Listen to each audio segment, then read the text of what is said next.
तो हेलो दोस्तों, आज की वीडियो में आपका वेलकम है। आज हम करेंगे chapter 4 carbon and it's compounds की एक्टिविटीज को सोल्व। तो चलिए सबसे पहले करते हैं हमारी एक्टिविटी 4.1। 4.1 में कहा गया है कि जो आप अपने डेली यूज में जो चीजें हैं उनको यूज करते हो या कंज्यूम करते हो उनकी एक लिस्ट बनाओ। कुछ इस तरीके से, जैसे यहाँ टेबल दी हुई है, उसमें आप क्लासीफाई करो जोन सी आप चीजें यूज करते हो, मेटल से बनी हुई, ग्लास और क्ले से बनी हुई और अदर्स चीजों को। तो ऐसा क्यों कहा गया है? ऐसा इसलिए कहा गया है ताकि आपको, जो कि हमारे इस चैप्टर का नेम है कार्बन एंड इट्स कंपाउंड्स, उसके बारे में कुछ नॉलेज हो कि जो भी हम चीजें यूज करते हैं उनमें से अधिकतर जो चीजें हैं वो कार्बन के कंपाउंड्स की बनी होती हैं। जैसे कि हमारे फूड, क्लोथ्स, मेडिसिन और बुक्स, ये सभी जो है, ये जो हमारी आइटम्स हैं ये कार्बन के ही कंपाउंड्स से बनी होती हैं। इसके अलावा जो हमारे लिविंग ऑर्गेनिजम्स का स्ट्रक्चर है ये भी कार्बन बेस ही होता है। और अर्थ के क्रस्ट में 0.02% कार्बन जो है वो प्रेजेंट होता है मिनरल्स की फॉर्म में, जैसे कि कार्बोनेट्स या फिर हाइड्रोजन कार्बोनेट्स की फॉर्म में। इसके अलावा अगर हम एटमॉस्फेयर की बात करें तो एटमॉस्फेयर में भी 0.03% ऑफ कार्बन डाइऑक्साइड जो है वो प्रेजेंस होता है। तो इतनी कम अमाउंट में कार्बन प्रेजेंस होने के बावजूद भी जो कार्बन है उसकी जो इम्पोर्टेंस है वो काफी लार्ज है, उसके जो कंपाउंड्स है वो काफी लार्ज है, जो कि हम इस चैप्टर में स्टडी करेंगे। तो इस एक्टिविटी 4.1 का जो मोटिव था वो यही था, आपको बताने का कि जो कार्बन है उसके जो कंपाउंड्स हैं वो काफी ज्यादा है और काफी इंपॉर्टेंस रखते हैं हमारी लाइफ में। चलिए करते हैं हमारी एक्टिविटी 4.2। 4.2 में हमें मोलिकुलर और फॉर्मूला के बीच में जो है ये डिफरेंस फाइंड आउट करना है। सबसे पहले हमें फाइंड आउट करना है CH3OH और C2H5OH के बीच में डिफरेंस।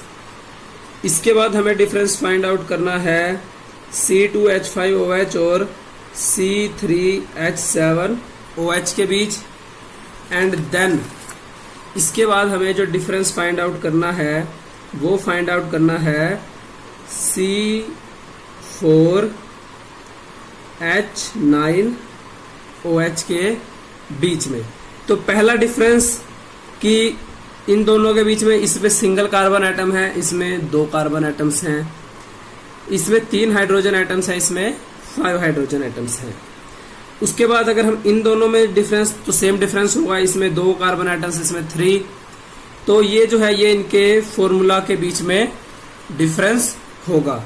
अब इसके अगर स्ट्रक्चर की बात करें तो इसका स्ट्रक्चर कुछ इस तरीके से बनेगा, CH3OH। इसके स्ट्रक्चर की बात करें तो ये हमारा स्ट्रक्चर जो बनेगा ये कुछ इस तरीके का बनेगा,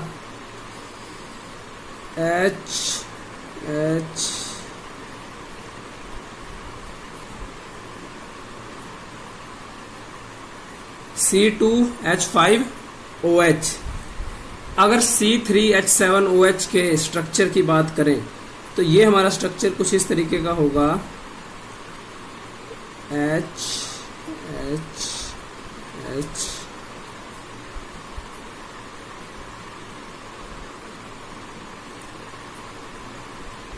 C3H7OH।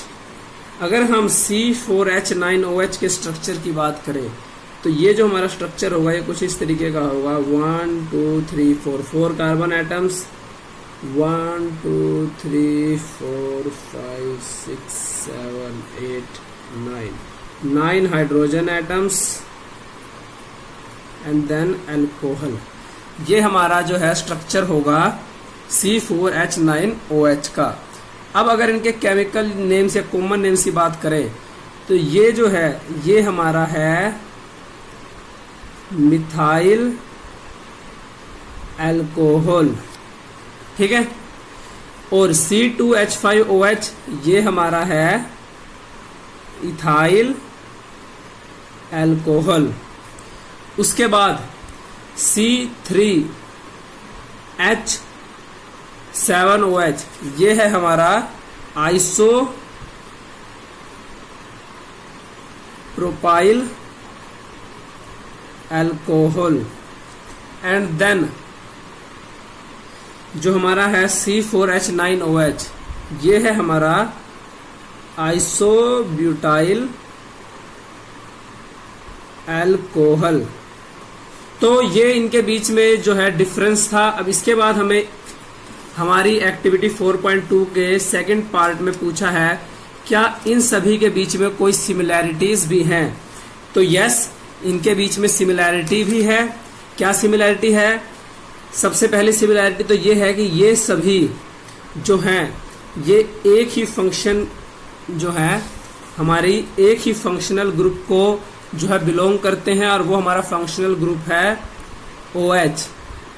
ठीक है, ये सभी हमारे OH फंक्शनल ग्रुप्स को जो है वो बिलोंग करती हैं, ये चारों कंपाउंड्स हमारे। और ये सभी के सभी हमारे जो है ये अल्कोहल्स हैं।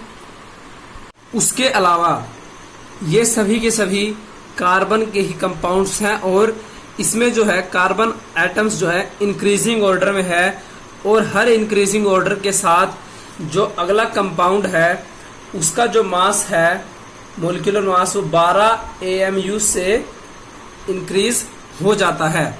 साथ ही ये सभी जो है हमारे कार्बन के कंपाउंड्स, चाहे वो मिथाइल अल्कोहल हो, इथाइल अल्कोहल, आइसोप्रोपाइल अल्कोहल हो या आइसोब्यूटाइल अल्कोहल, ये सभी हमारे पोलर प्रॉपर्टीज को शो करते हैं।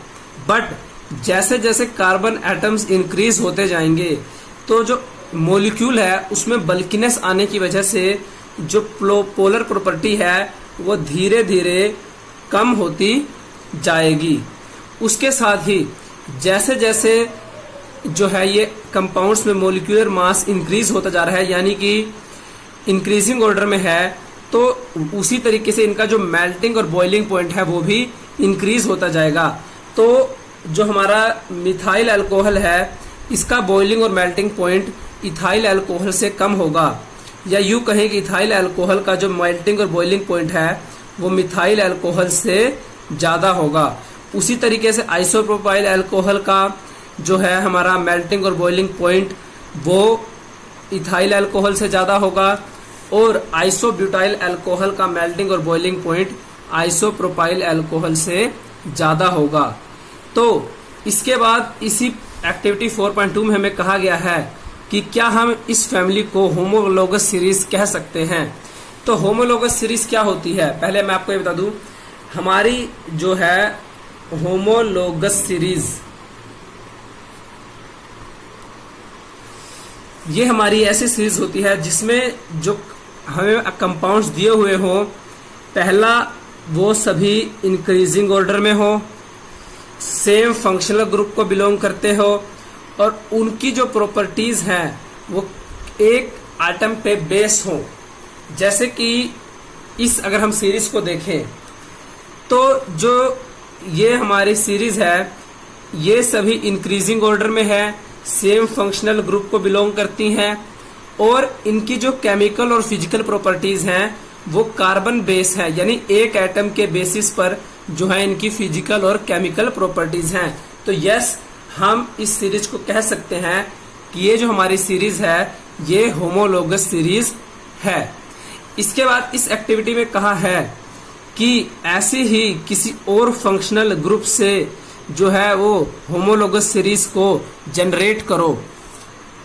तो जिस तरीके से ये जो हमारी होमोलोगस सीरीज थी ये अल्कोहल की फैमिलीज की थी, उसी तरीके से हम जो है वो कार्बोक्सिलिक एसिड यानी कि जो हमारी OOH जो है COOH कार्बोक्सिलिक एसिड्स की फैमिली को भी होमोलोगस सीरीज जो है उसकी जनरेट कर सकते हैं।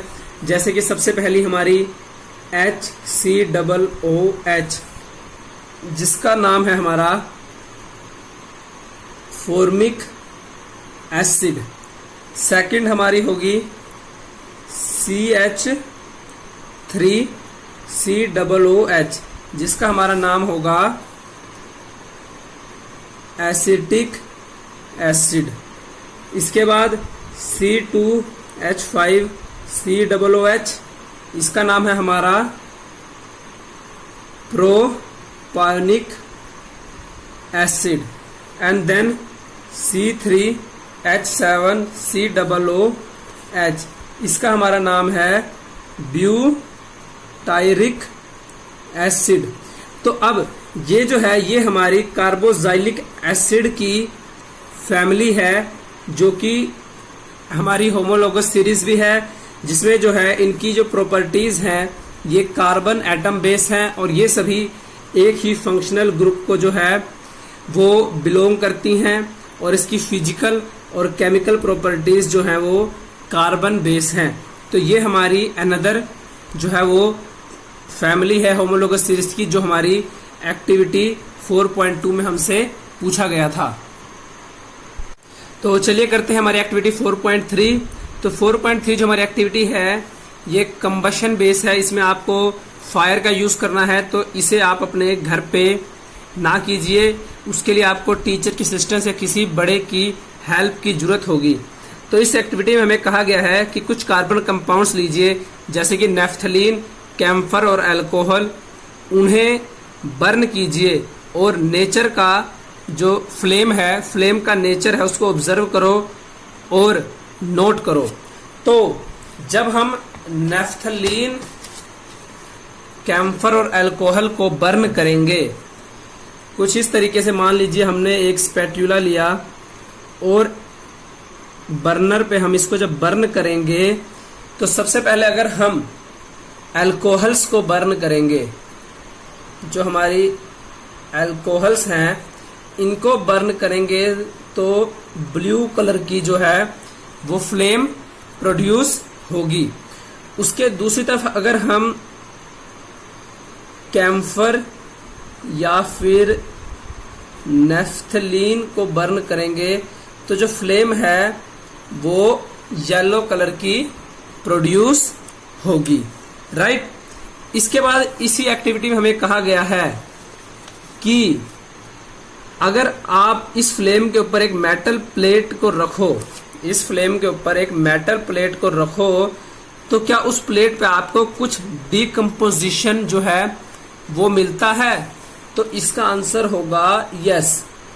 अगर आप अल्कोहल्स के केसेस की बात करें तो अल्कोहल के केस में कोई भी डिकम्पोजिशन जो है वो नहीं होगा। अल्कोहल्स जो है ये हमारी कंप्लीटली जो है ये बर्न हो जाती हैं, इसीलिए जो है ये ब्लू फ्लेम प्रोड्यूस करती हैं, क्योंकि ये पूरी तरीके से बर्न हो जाती है। कोई भी रेजिडुअल, कोई भी जो है कंपोज्ड एलिमेंट प्रोड्यूस नहीं करती। दूसरी तरफ जो कैम्फर और नेफ्थलीन है ये कंप्लीटली बर्न नहीं होते, ये इस प्लेट के ऊपर जो है ब्लैक कलर का एक एलिमेंट जो है वो डिकम्पोज कर देते हैं, जो कि हमारा एलिमेंट होता है कार्बन। क्योंकि ये सभी हमारे कार्बनिक कंपाउंड्स हैं, तो ये जो है ये कार्बन को ब्लैक कार्बन को जो है इस प्लेट के ऊपर जो है वो डिकम्पोज कर देंगी। तो ये जो है हमारे कैम्फर और नेफ्थलीन ये जो है ये कंप्लीटली बर्न नहीं होते। तो ये हमारी एक्टिविटी 4.3 थी, जिसमें हमें कार्बन कंपाउंड्स के कंबशन को स्टडी करना था। तो इससे आपको पता लगा कि अल्कोहल्स हमारे कंप्लीटली बर्न होते हैं, जबकि कैम्फर और नेफ्थलीन हमारे कंप्लीटली बर्न नहीं होते। साथ ही ये भी पता लगा कि जो हमारे कंपाउंड्स कंप्लीटली बर्न होते हैं वो ब्लू कलर की फ्लेम प्रोड्यूस करते हैं, और जो हमारे कंपाउंड्स कंप्लीटली बर्न नहीं होते वो येलो या ऑरेंज कलर की जो है वो फ्लेम प्रोड्यूस करते हैं। चलिए अब करते हैं हमारी एक्टिविटी 4.4। 4.4 में हमें कहा गया है कि बर्नर को जो है वो लाइट करो और उसमें जो एयर होल होता है उसको एडजस्ट करके डिफरेंट टाइप ऑफ फ्लेम जो है वो प्रोड्यूस करो, और नोट करो कि कब आपको येलो सूटी फ्लेम प्रोड्यूस मिलती है और कब आपको ब्लू कलर की जो है वो फ्लेम प्रोड्यूस होती है। तो मान लीजिए जैसे ये हमारा एक जो है बर्नर है राइट। यहां से आप जो है बर्नर में जो हमारी एयर है उसको आप एडजस्ट कर सकते हो। यहां से मान लीजिए बर्नर की गैस सप्लाई है, तो जब आप गैस सप्लाई को कंप्लीटली, यानी कि जब हम बर्नर को जलाएं और एयर जो है वो हम कंप्लीटली बर्नर के एंड तक या फ्लेम तक पहुंचने दें, तो जो हमारी फ्लेम है ये हमारी ब्लू कलर की प्रोड्यूस होगी।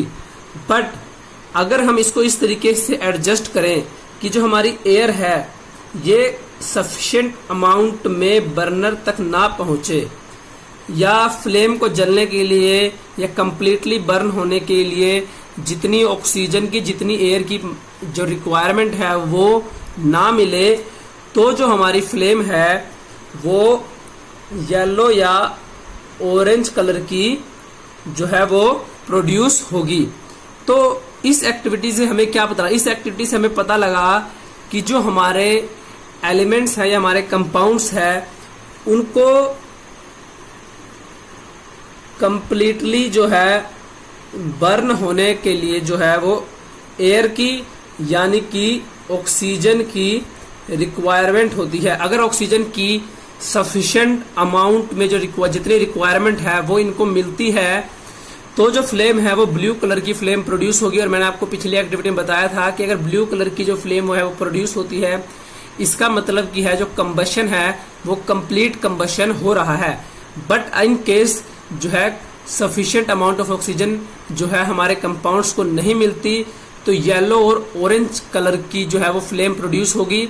और पिछली एक्टिविटी में बताया था कि अगर येलो और ऑरेंज कलर की फ्लेम प्रोड्यूस हो रही है इन केस या किसी कारणवश, तो जो हमारी कंबशन है वो हमारा कंप्लीट कंबशन नहीं हो रहा।